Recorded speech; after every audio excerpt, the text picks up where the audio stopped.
And the final offer in the auction is the T54 Heavy Tank, a Tier 9 American Premium Heavy Tank. Is this tank worth your gold? Well, in comparison to the K2 that I talked about in the last video, I'd say this one at least has the potential to be worth your while. I playtested this thing for roughly 2 hours, and I generally had a pretty good time. In classic American fashion, it has a nice mix of everything: armor, hit points, gun performance and mobility. It's a little bit lacking in the mobility department, however. It tops around 30 or 35 depending on your equipment setup, and you wouldn't imagine an American heavy to be particularly armored, especially considering the huge weak tumor on the top. But I never found the armor to hold me back.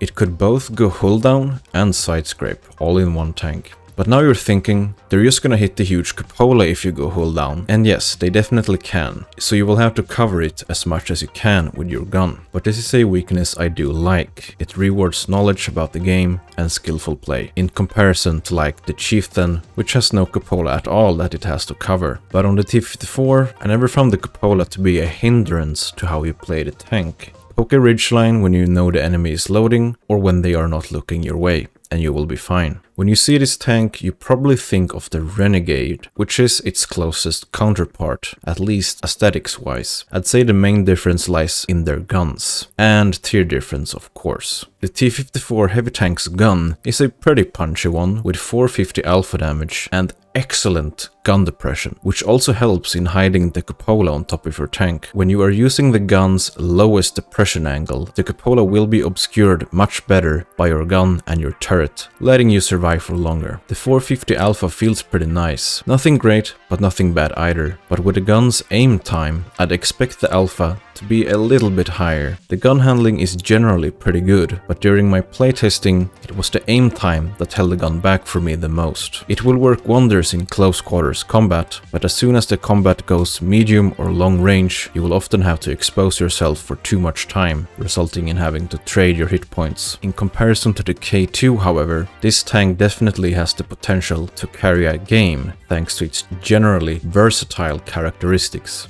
I ended up in a 1v1 against an Iron Arnie, however, it unfortunately ended up in a draw since we were both one-shots and nobody had the balls to take a risk.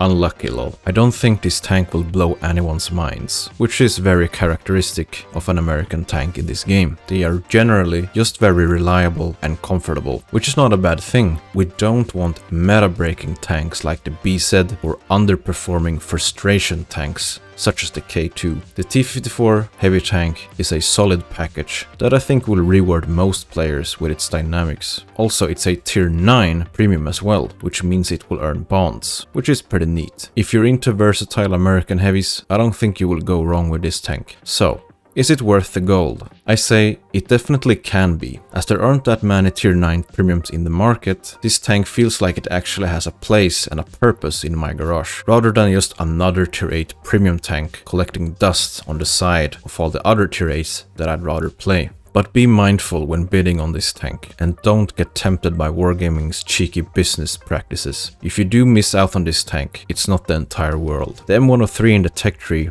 will provide a similar experience, for example. Anyhow, the T54 Heavy Tank is the type of tank that we approve of. A solid, comfortable machine that feels fun to play and is good enough to be able to carry games, but not so good that it alone decides every game that it's in. Very nice tank, thumbs up. Let us know what you think in the comments below. Thank you for watching.